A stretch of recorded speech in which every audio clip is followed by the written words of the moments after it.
because I think the main objective is to reconnect and to connect. And there are people here who I've spoken to more in the past hour than I did in 2 years, and some interesting connections, so that's the hope. Today, the most meaningful thing that remains are the few friends I've been in contact with, and fortunately am able to share this celebration with them and with you this evening. I'm glad to get the opportunity to hang out with my old friends and perhaps to meet with others. This is about what I hope to take from the thing. I love to meet friends who come to Israel, and you can contact me prior to that, and we'll try and work something out. And I want to thank Bob Carstens and Stephen Noble, the consummate organization guys, whose professional skills have added so much content and hopefully enjoyment to the event. Tony Ritchie, I was in the Peace Corps on the architectural program, and we have a good representation of architects here this evening. We did some incredible kosher things and non-kosher things. I spent a few months in El Gem doing drawings for the Ministry of Culture to restore the amphitheater, and when we were back, I went back with Rick and Barbara Marm in 2005, and they actually we missed the concert by Riccardo Muti and the Italian Symphony, but the Coliseum has been made operable for international performances. When we were there in 2005, we were amazed at the amount of building that had gone on, but the old city was pretty well intact. I'm not married. I have the fortune of having friends who have wonderful kids who I've been godfather to. I don't know what it's like to be an Italian godfather to Episcopalian Finnish kids. I've worked since I've been back in multiple careers, teaching, Putney School, a private school in Vermont, municipal planning, got into a regular architecture field, worked for a big name architect, did projects all over the country, wrapped up with a young startup firm that was doing a lot of work for Royal Caribbean on cruise ships. I enjoy my retirement. I live in Quincy. We're having a big sleepover party tonight, some of us, and it should be good, and it's great seeing you, and hopefully we can keep in touch a little more. I'm Jane Adamson DeSalm, and I was in Nebel for my first year and in Sfax for my second year, and I am one of 5 or 6 parts of a couples who met in the Peace Corps. David and I live in Santa Barbara, California, and I am currently the president of the Santa Barbara Returned Peace Corps Volunteer Association. Of course, we can make them for any country. You can put your years of service, different colors. And since I have had my Tunisia license plate holder on my car, I am now driving more safely. Thank you very much. So I'm David DeSalm. I was in the architecture group. I was stationed first in Tunis with Keith Carney and Roy Loyball and some others. And then I moved out to Calibia, spent a few months out there working for the Direction des Monuments Historiques, doing survey drawings of the old fortress out there. And then later on went down, as Tony said, to Sfax, where Tony and Eric and who else? Somebody, Richard, yeah, we were all down there in Sfax working on preserving the Medina of Sfax and doing historic drawings of the entire Medina, which was a kind of an amazing thing.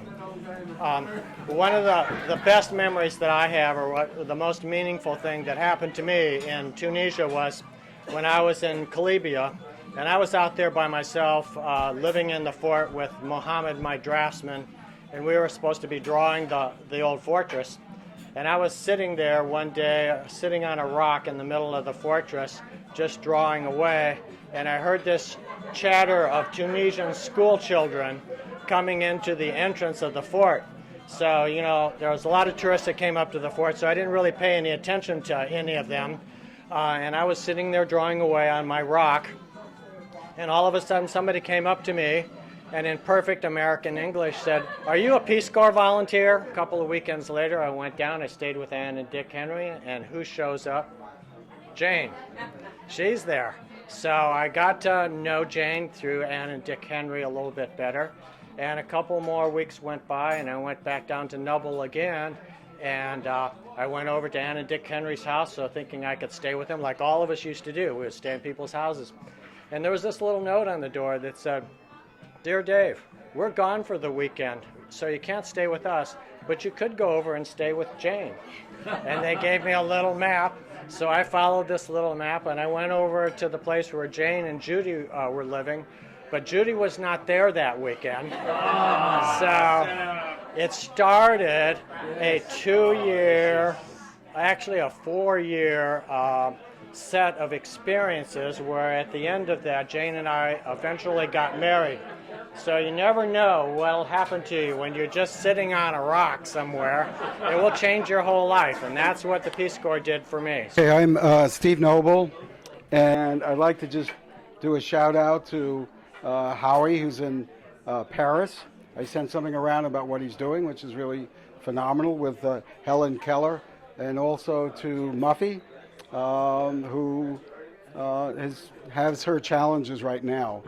And I'd also like to think about publicly, but not too much, talk about it, about Peter Kresge, who we were all very friendly with and is no longer with us. And I'm sure there are other people in our group who are not with us physically. So I was in Beja for 2 years, TEFL. A lot of memorable experiences. I went back with my kids, my then wife, 15 years ago. Memorable in the sense that it was pretty depressing because the town had totally transformed. But I had phenomenal experiences there in language, which kind of helped me launch on the career. Following the Peace Corps, I got a master's and a doctorate in international relations and university administration. So most of my life has been in that area. I currently teach here in Boston at Boston University MBA program, and I teach leadership and organizational behavior.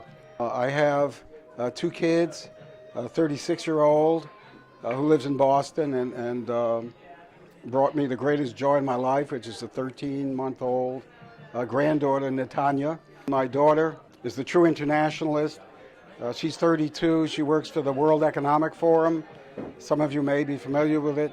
They do the annual Davos conference, and her field is social entrepreneurship in Africa and Latin America.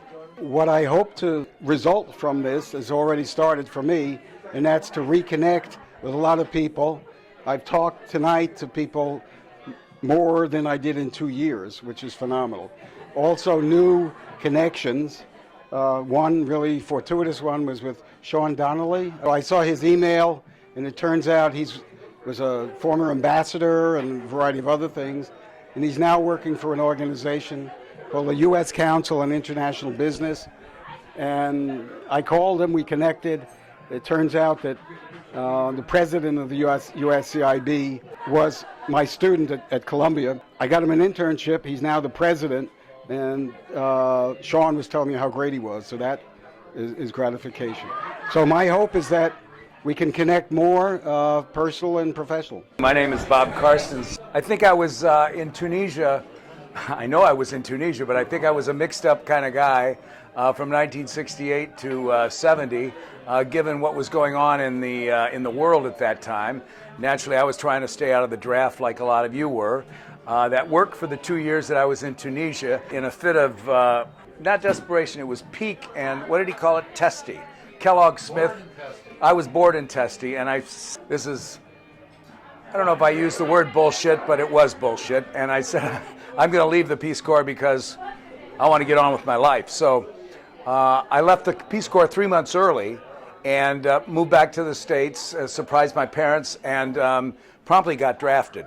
And, thank you for that. It wasn't very funny at the time, doing, radio and television, and also for the National Film Board. So moved back to the States as a news anchor in 1985, and that was in Austin, Texas. And I did that, continued doing that until 1995. in Austin, Boston, and then California. The news business really kind of ate away at my soul. Did something even worse, I guess, and became a consultant in leadership and team development and that sort of thing. Got married. Again, my wife Kim is younger than I. We have one daughter. She's 20 years old. She goes to Texas Christian University in Fort Worth. You know, being a kind of a suit and tie guy on TV for, you know, like 10 or 15 years, I found myself traveling back and forth to Africa and the Philippines. I made like 40 trips to Nigeria and Angola. I proposed to them that we have a media department, and that guess who be the director of that media department? Me. So I'm kind of going back to the roots that I sowed 30 or 40 years ago now.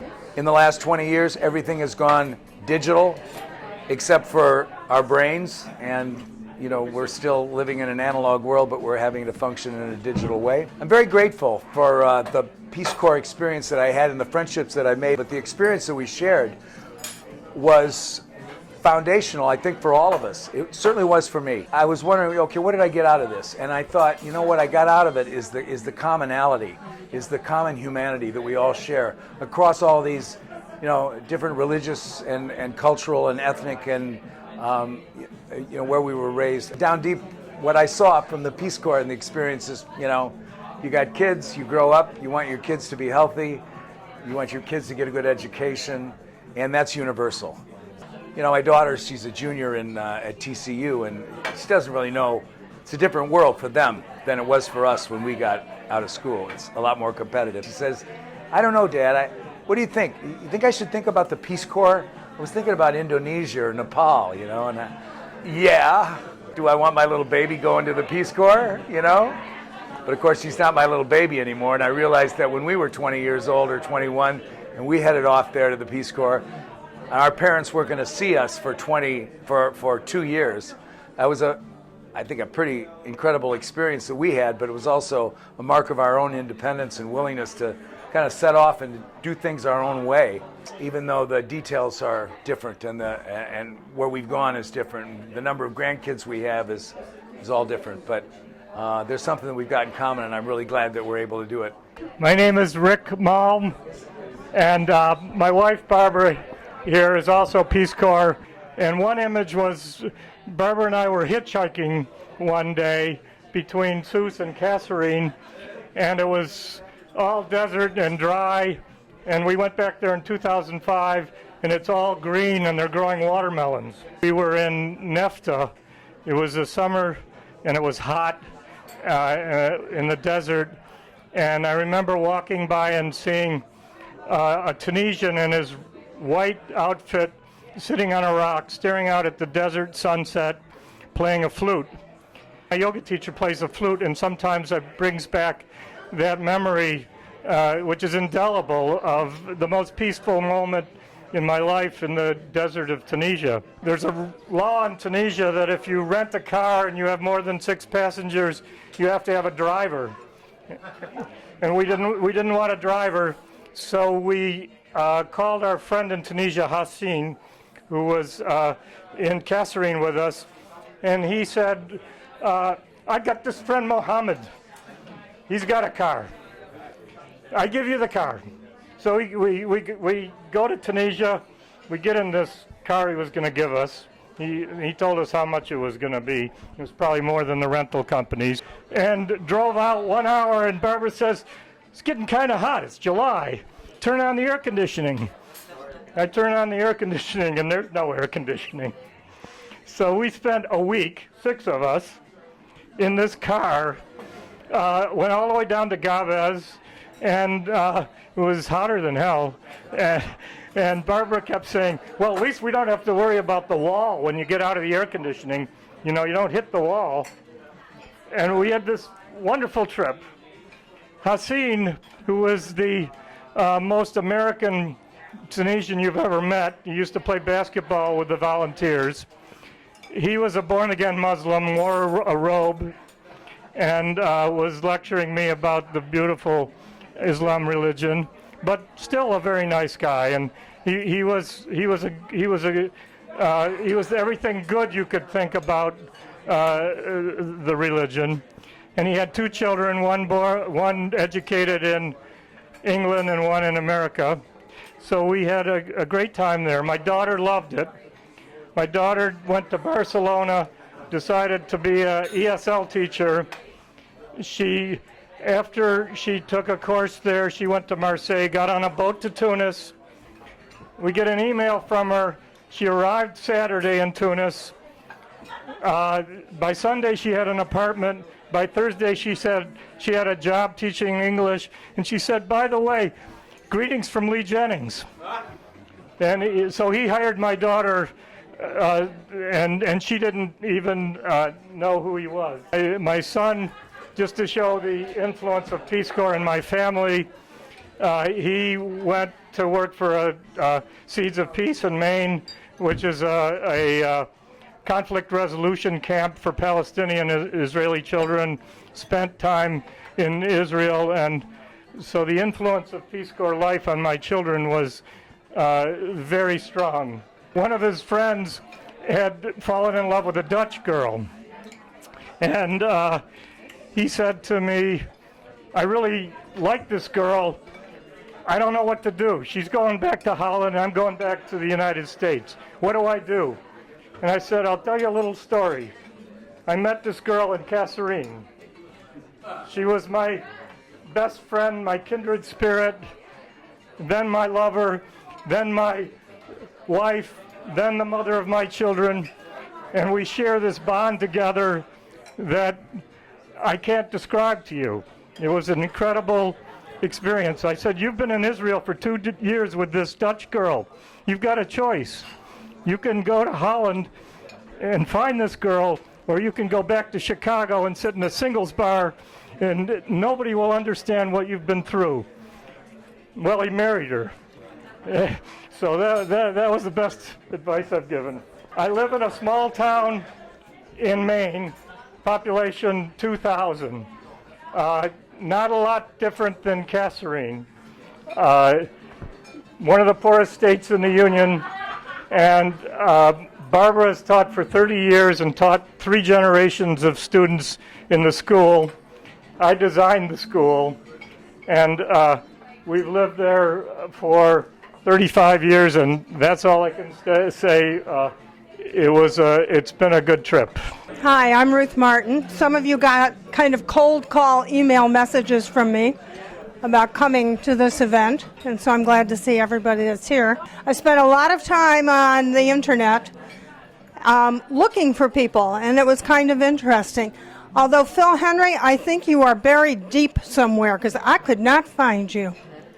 I was in Spatla with Rick and Gary Glazer my first year in the Peace Corps, and that was quite entertaining. Spatla was actually, I didn't see Rick all that much. He had fallen in love. He was in Kasserine most of the time. I was there with Gary. It was quite interesting. And the second year, after they had closed out the Collège Secondaire et Professionnel English program, I was in Tunis. And I spent my days in Tunis interpreting for the Hope Ship in OBGYN, public health, and dentistry, and my evenings teaching at the Bourguiba School, which kept me busy. Not necessarily out of trouble, but busy.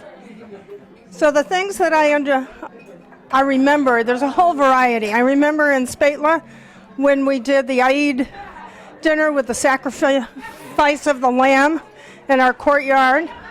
And some of you who are here came to that dinner.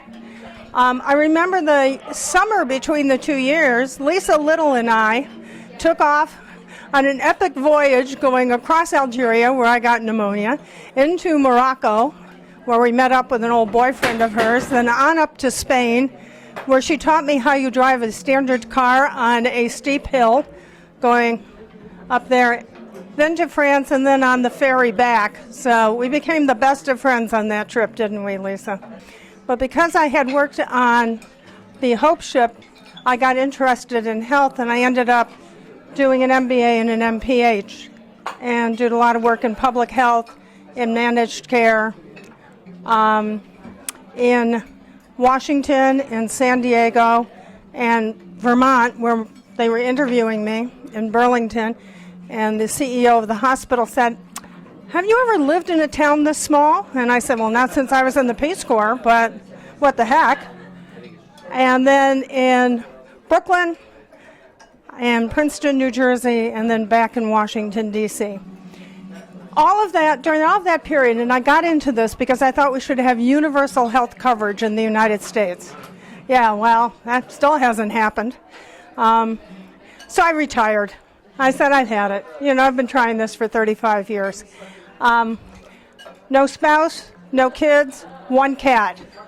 And so I plan to, in my retirement, go back to working with glass and making glass beads and traveling.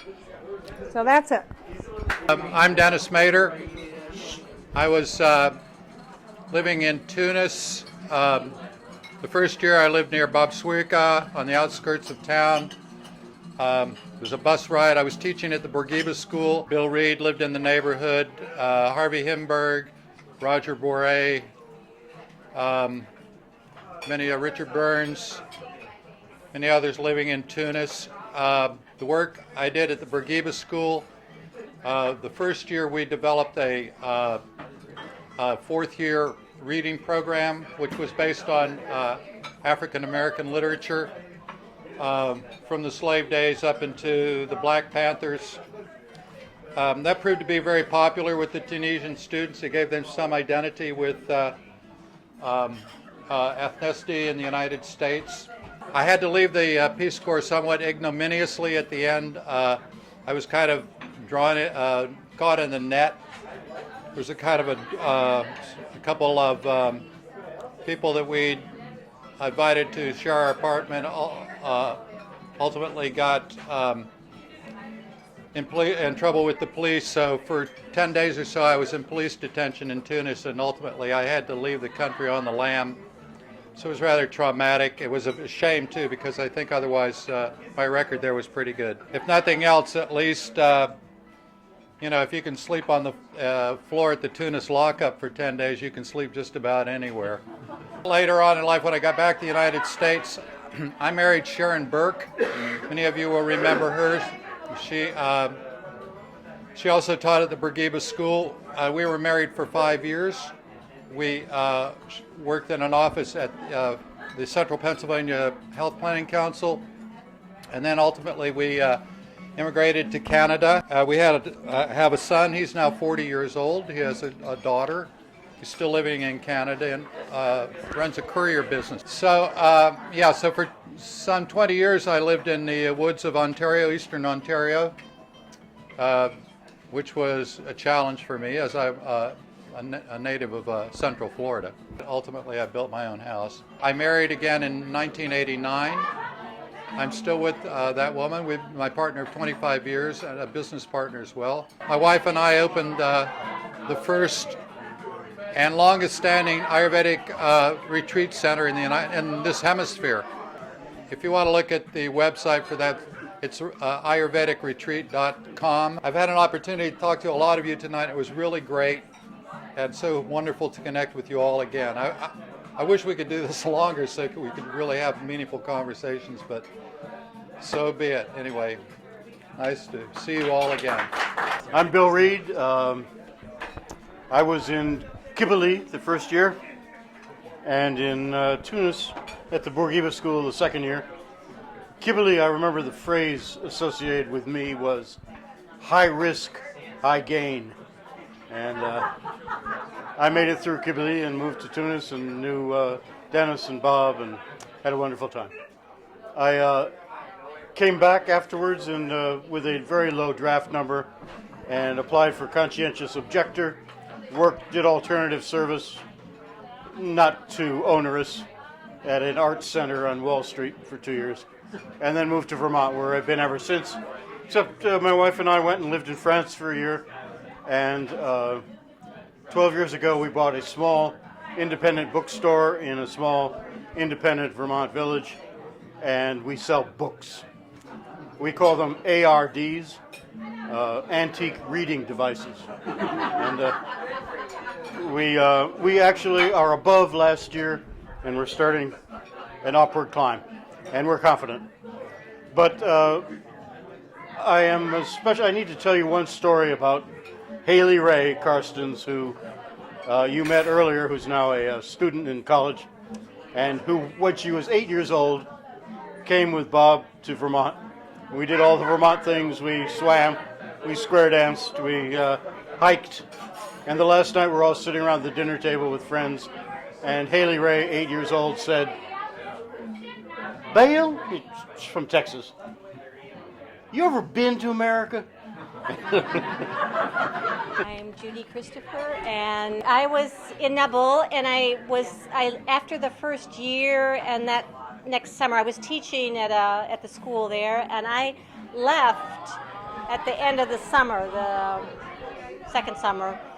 They had asked us to move to a different town, and I just at the time didn't feel up to it, so I went back. I came here to Cambridge, ended up moving to Raleigh, North Carolina, where I have been a clinical psychologist after being an English teacher for a number of years, and then went and got a PhD in psychology, and I have been in Raleigh ever since. But about Tunisia, it's always been a very vivid part of my memory, and I have been back. I went back 4 years ago with my husband, and both of my children have been on independent visits to Tunisia.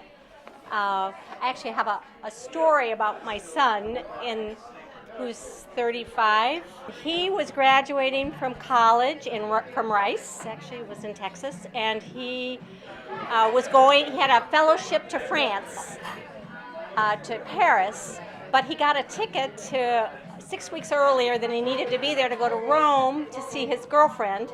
And shortly before he was going to go, he got a Dear John letter. She'd fallen in love with an Italian, and he need not come. But he had this ticket to Rome in 6 weeks to kill. And I said, well, maybe you should go to Tunisia.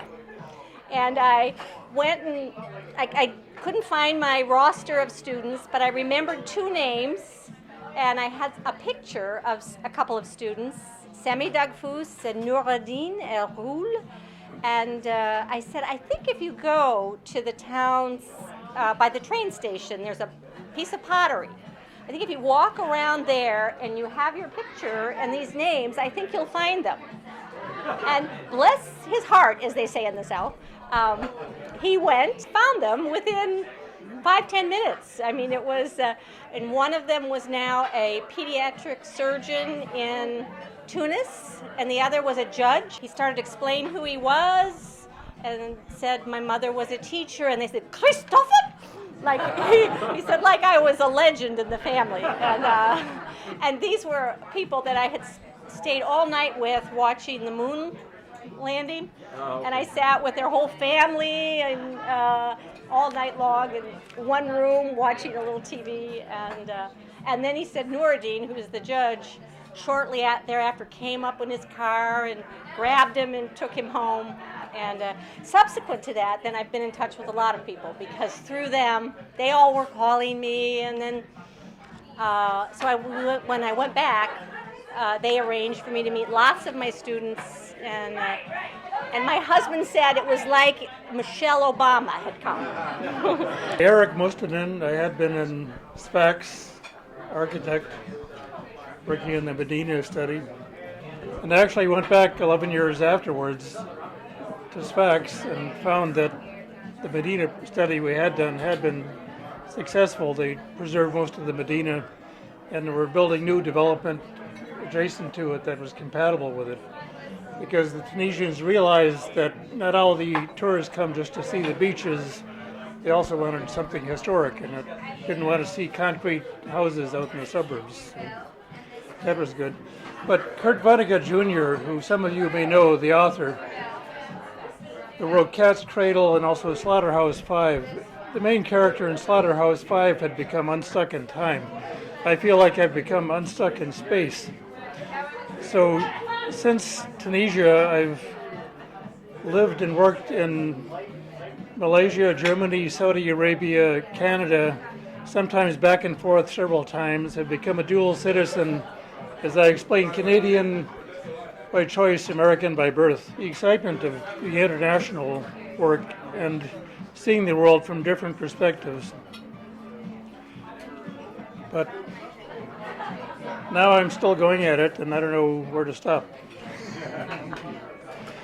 And also, just speaking for some people who are no longer with us, for example, Howard Rivers, the architect who passed away from cancer. One anecdote I remember from him was that when somebody suggested getting a post-bachelor degree, he said, "Oh, to get your master's, you got to learn how to type, and to get your PhD, you got to learn how to type real fast." I got the master's, I haven't gotten the PhD. Thank you. Je m'appelle Lisa, Lisa Lair maintenant, mais Lisa Little, comme on disait en Tunisie. Je vais essayer de suivre ça parce que comme ça j'oublierai rien. J'habite donc Montélimar, qui est à mi-chemin entre Lyon et Marseille. En fait, on est à 1h30 au nord de Marseille, à 3 heures, même pas 3 heures de TGV de Paris. Il y a des aéroports internationaux à Lyon et à Marseille, donc c'est facile de venir nous voir. On a une grande maison qui maintenant est un peu vide. Voilà, donc on vous attend. C'est presque la Provence. J'étais, je crois, pour la plupart du temps à Umzug, où j'ai enseigné la première année au collège et la deuxième année au lycée. J'ai beaucoup aimé Gerba. C'était magnifique et c'était un peu isolé, donc c'est pour ça que j'ai perdu le contact avec vous tous. Mais c'est avec grand plaisir qu'on se retrouve ce soir. Je pense que je devrais souligner, outre le fait que j'habite maintenant en France, qu'avec Ruth quand même, nous avons été les pionnières en l'émigration des États-Unis, parce que nous étions au Canada en 1964. On a fait toutes les deux l'université là-bas et donc c'est après que nous sommes partis en Tunisie. C'est vrai que maintenant j'habite en France. J'ai épousé un jeune médecin fringant, moustachu et barbu qui habitait Gerba en même temps que moi, qui faisait sa coopération militaire. Et nous habitons donc en France nous avons fait 3 petits ensemble, Thomas, Benjamin et Marie, qui sont maintenant tous les 3 mariés et qui ont 2 enfants chacun. Donc je suis grand-mère 6 fois. Ce que j'espère après cette réunion, ce serait un email qui dirait « j'arrive ». Ou même mieux, un email qui dit « nous arrivons ». Parce qu'on espère vous voir chez nous. Voilà, je suis venue. Maintenant, c'est à vous de venir. This is my favorite souvenir of Tunisia. This is le combattant supreme, you know, but he's surrounded by all these folkloric things. So I always take this out for our group. Okay, anyway. Okay, great, thanks.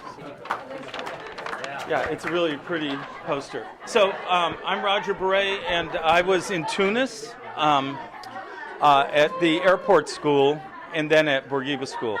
And when I thought about doing this, I thought of 5 cities that I really loved. Rome, where I was a student for my junior year, that I just fell in love with living overseas. And so when I went to Tunisia, both to live overseas and avoid the draft, I was ready for it, and I loved my peer group there. You people were so great to be around.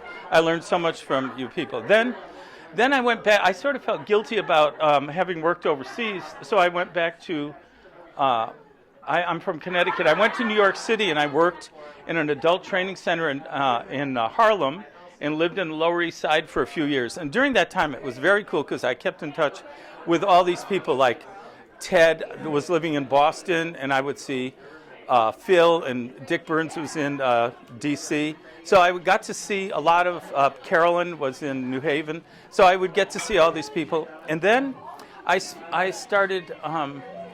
The next city is Isfahan, Iran, but in between that, I just traveled around the world teaching English in all different universities and different things like that. Then I went to Isfahan in 1975-76 during the time of the Shah.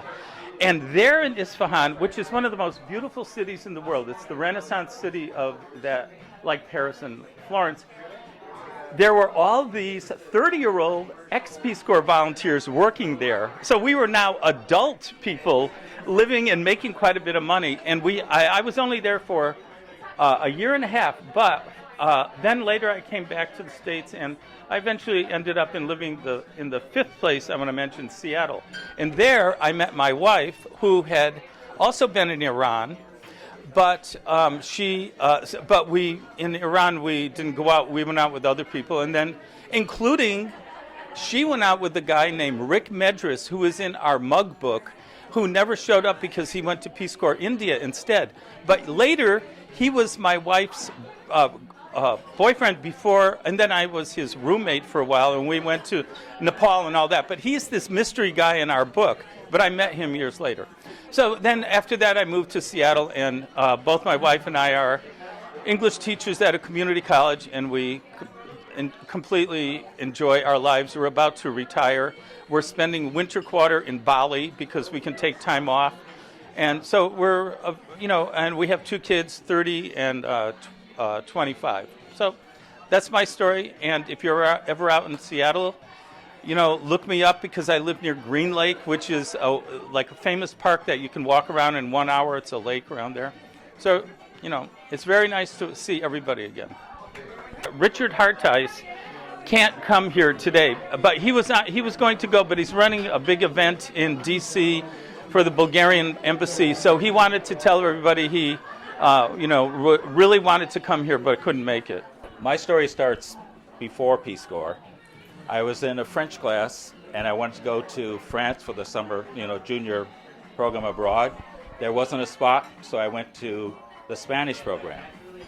Afterwards, I came back, and it was time to graduate, and it was a question of Vietnam, so I signed up for Peace Corps. Fortunately, we went out to Estes Park.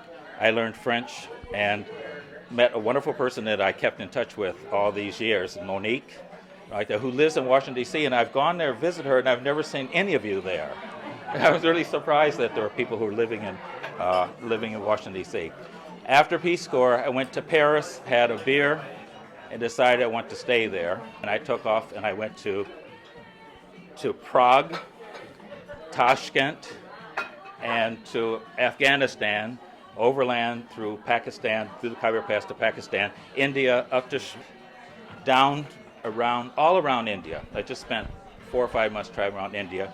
Came back to Istanbul and ran out of money, and ended up in London for a while. Didn't have enough money. I called my father. He sent me money to come back, and I got to Boston, and I was broke. So I called him, and he said, when you get here, the money will be here. So I had to get a job. I got a job at Mass General Hospital, and I worked in healthcare for 19 years as a result of that job. Meanwhile, I also went to school. Mass General actually gave me the seed money for the first 2 years at Harvard. So I got my master's there and started working on my PhD in Spanish. I was back in Spanish again. Afterwards, I worked at Bridgewater for a little while, Bridgewater State, but I was working part-time, and I realized I wasn't going to have a pension, I wasn't going to have anything, and my niece kept telling me, Uncle Philip, you do know that when you retire, you're going to have a job. So I ended up teaching in high school, which gave me, I've been there for 14 years in Watertown High School, and that's where I am. Hey, my name's Richard Wolf, and I originally started off in SPACs. I got out, I lived in Washington, and I actually was a roommate with David and Howard Rivers. I then went to New York City. We have a family construction company that was founded in 1905 in New York. And I became a partner with my first cousin, and we were partners for 40 years. And now our sons are involved with the companies. I retired about a year ago, and I'm very happy with my retirement. I will say I was not the poster boy for the Peace Corps. I worked for the Public Works Department, and the first assignment was I guess they gave me a monumental arch for a visit that was going to happen with Habib Bourguiba. And I said to my boss, I said, I don't think I'm over here to do monumental arches. And I said, I'm not going to do it. So it didn't get much better after that. I lived with the German Peace Corps up in Tunis. They had a villa in one of the suburbs. Rick assigned me to the Historical Monuments Group, and I was out in Testor doing a study of the Andalusian villages, which was very nice. But then we had a group come over from Rome, and they were older students who were in Tunisia for some study. But they said, we'd really like to tour around the country. And the head of the Department of Historical Monuments said, you know, an American is not qualified to take these people around the country. So I said, okay. And I rented 2 cars, and we toured around the country. And then when I got back, he asked me to come in his office, and he told me that I was fired, which was the right thing to do. And I went down to the Volkswagen dealership, and I ordered a Volkswagen bus. And then I flew to Frankfurt, Germany, to pick up the car. Now, I guess everyone knows we weren't allowed to have cars at that point in time. But we had planned a trip with, actually, it was Chuck and Tony Ritchie and Howard Rivers and Gary Glazer. And they flew to Marseille, and I drove down from Frankfurt, and we were starting our trip. I remember one thing about Chuck is that he had forgotten to wash his underwear. So he was in this hotel in Marseille, and he had all his underwear hanging in the window, and it all blew out the window. So we got back, and I think we were then individually all called up to Tunis to meet with the director to find out what was the truth behind our travels and where we were during the, I guess, the 4 weeks or so. And of course, being good volunteers, we had never coordinated our excuses. On top of that, of course, I had my Volkswagen bus, which I had to hide for the rest of the, must have been 6 or 8 months. Fortunately, staying with, or living with the German Peace Corps volunteers in a villa, the bus sort of fit in with the people who were there. I really don't want to go back because I just have memories that, you know, I just don't want to spoil them, really. My closest friend there was Howard Rivers, and he died in the late 1990s, and I was with him a little bit before he died. I think before I left, I took all the clothes that I didn't need, and I gave it to this woman in the souk in Tunis who I used to pass all the day. You know, she was a beggar and she had a little child. And I said, here, you keep it. The second one was probably even more significant. I sold all, and I don't remember where I got them, a dozen Playboy magazines to the magazine seller opposite the mosque in Sfax. And I mean, he and his friends had such a great time with him. We have 2 boys. One of them is now the 4th generation in our company. Do I remember you? Yeah, I do remember a bunch of you. And it's just great to be here. Well, after I've heard all these stories, I have a pretty boring life. Never joined an ashram or a kibbutz. I don't have any heartwarming stories like Judy. I never got thrown out of the Peace Corps, although I hung around with Richard quite a bit. And so after I came back from the Peace Corps, I put a regular architect's career. Worked in Manhattan briefly. Moved to San Francisco in 1973. Got married in 79, have 2 children. My daughter Amy had to leave early. She's an opera singer here in Boston. I have another daughter, a younger one.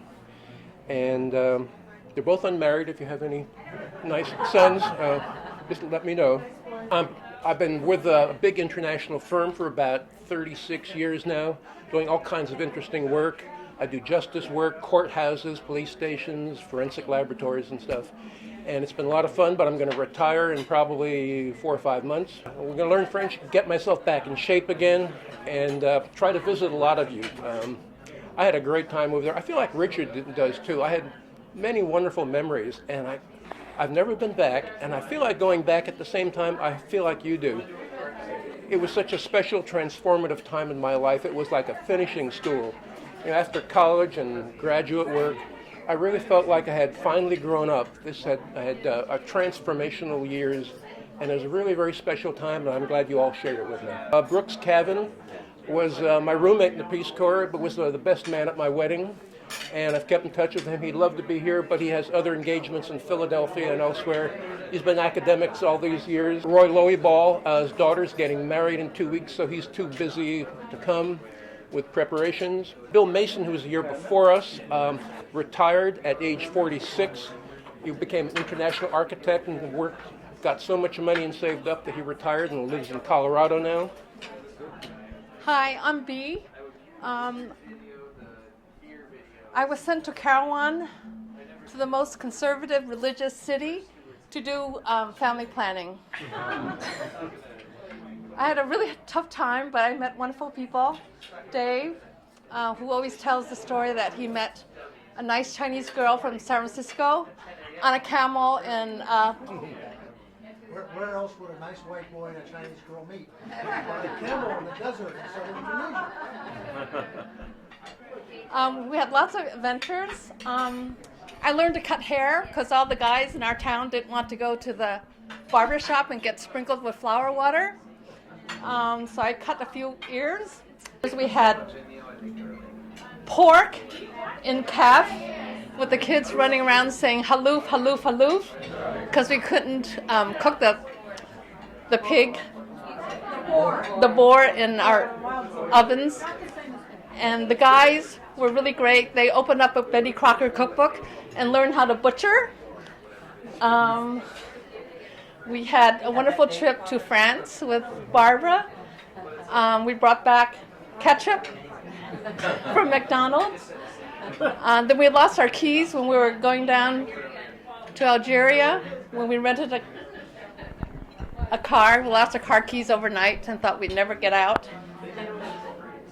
And then we've had 20 years overseas, living in Abidjan, Seoul, Korea.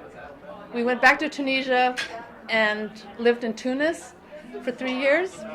And it was wonderful to be able to use Arabic because I was in the dumbest Arabic class, and I was able to use that language.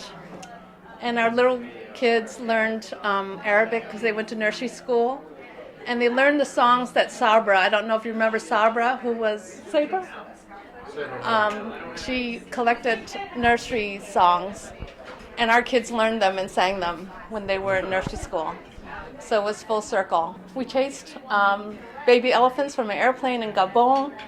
We traveled for 6 months after Peace Corps overland to India, through the Far East. I met my grandparents for the first time in Hong Kong. And my grandparents would say, all that hair, because Dave had a beard. I'm a social worker now at GW Hospital, doing palliative care. And we have a granddaughter in China, a daughter who's teaching English. She wanted to go to China, and I said, why don't you join the Peace Corps? And she said, oh, Mom, that's 2 years. I only want to go for a year. Well, she's been there 8. And we hope to go back in December to see our little grandchild, who's 1 year old. Thank you. And then went out to Zagwan. Zagwan's a little town south of Tunis. Very small place, but there's a mountain there. And one time Gary Bird and I went down to try to climb Mount Zagwan. We didn't climb the mountain, but we did visit the town. I thought it was a beautiful looking town. It'd be a great place to be a volunteer. Turned out there was an opening there, so I spent my second year in the little town of Zagwan. After Peace Corps, I went to graduate school and then worked for Peace Corps Washington. And then through a weird set of circumstances, some of which involved Ed Bitar, I ended up being Peace Corps director in Oman and Bahrain, which is an interesting experience, and it pays better than being a volunteer, but it's much more fun being a volunteer than being on staff and getting all the guff that we all gave. I remember how we gave the guff to the staff while I was on receiving end, but it was a great experience. After that, I joined the Foreign Service, worked for USAID for many years, and a variety of assignments, spent long stints in Haiti and Morocco, pretty much retired now. I thought the Peace Corps was a formative experience of my life. I came out of there a very different person. It launched me on an international career that I've loved. And I talk to lots of people about careers in international development. I always say, join the Peace Corps. go out to the third world, experience it on the kind of Peace Corps level. You'll never have that experience again. You go as a World Bank consultant or something like that. It's a different kind of experience. Go there, get down and dirty, and then launch you in the way that it launched me. So it was a great experience for me. I came out of a very different person. I've got 2 kids. One is a second-year associate in a law firm in Washington. My daughter's in law school in Washington, and my wife is a lawyer, so I'm surrounded by lawyers in my life, but I'm pretty much retired and enjoying it a lot. I'm Phil Carrata, and I was sent to the Bourguiba Institute where I taught English first year, and it was a wonderful experience. I taught English all day, and then in the evenings I left and sat in the cafes with my students. And they taught me Arabic every evening. And so I got pretty good after a year. So when Project Hope came along, I was able to get a job working during the day, interpreting for the public health team. Peace Corps was really a launching pad for the rest of my life. I went to Japan and I studied Japanese for several years and taught English. Then went back to the States and got a master's degree in Asian studies, and I went to Taiwan to study Chinese. And I lived in Taiwan for 4 years and got into journalism then, which was basically my career. And I worked for a number of news organizations, UPI, AFP. Lived in Paris and working for Agence France Presse, where my daughter was born. I stayed in Washington to raise my daughter and be near her. So I've been in D.C. for most of the time since then. I worked in Iraq several years ago during the invasion, and my experience in Tunisia was very useful. I was able to feel comfortable working with the Iraqis, and I was very useful as kind of a cultural bridge between the Americans and the Iraqis. I retired several months ago. I published a novel about Tunisia, and I sold a few copies this evening. The Reluctant Agent, and it won a small literary prize a few years ago, and the small press published it, and I'm pretty proud of it. I want to write another novel. I want to do a little bit of volunteer work. It's been just a wonderful pleasure to be here and reconnect, and something I never thought would happen again. I was in Mahdia for a year and Sfax for another year. Came back to Boston. I've been here for the last 40 plus years. Married for 40 years. I've got 3 grown children, 2 married, 2 in the area. First week in Tunisia, this kid came up and knocked on the door and offered to help out. So he became my Arabic teacher, Mohammed by name. And we'd wander around the villages in the area, and I was interested in crafts, so he was quite happy to go into any shop I wanted to go to. 10 years ago, I got a call from Canada, so Mohammed is now in Canada. But he's got a wife and kids in Tunisia, and he's in Canada, and he's working as a cook under the name of Jacques, because Mohammed was not a good name to have at the time. And I just talked to him. He's now out in Calgary. I talked to him a couple of days ago. And he wanted me, I told him we were going to have a get-together, and he said, well, please say hello to everybody. He remembered how nice, everybody had been to him. And we both talked about Tunisia in the good old days when, it was quiet and clean, reasonably clean, very safe. And everybody sort of had a smile on their faces, which I don't think is the case now. In any event, as everyone said, it was very formative. And I want to say this has been fun. I'm glad everybody showed up and had a good time. But thank you for coming, and I want to thank Ruth Martin, who helped me locate people. Chris and I were together in El Kef, Tunisia. He was an architect and I was one of the family planning girls. The most memorable experience for me was a trip that I took with another male Peace Corps volunteer from Kef, Bob Ellis. We started in Le Kef and we hitchhiked. And we hitchhiked as far as the little town in southern Tunisia that is built into the cliff, into the rocks. We started there and we walked across the desert to Matmata. I must say that, that trip is when I really experienced incredible Tunisian hospitality in terms of welcoming strangers, how I could hitchhike and really not be afraid. And I remember coming back to the United States and trying to hitchhike, and no way. And a man, a Tunisian, came by on his donkey, and he offered me a ride on his donkey and took us back to a cave where he was staying. He was a migrant worker who worked in the olive groves. He had a wife who was there who had cooked a dinner, and they invited us in and we slept on the floor there. When we were about to leave in the morning, he took 2 dinars out of his pocket and tried to give them to us. That was a week's wages or something at that point. So I say, I just can't imagine. It really moved me a tremendous amount, the degree of hospitality. I'm Chris Riddle. This is Chris and Deanne Riddle, in case anybody knows. Deanne used to be I was Deanne Sloan. Sloan. I was just a Southern California kid with interest in Porsches and materialism, and I think that I became a much better person as a result of a year there, 2 years there. We were both in Ulcaf and for the full term. Afterwards, we spent a year in England. Had a job in Shropshire, a lovely little community, and then we just came home and I was looking for architectural work, and we couldn't find it where I wanted it in the Berkeley area.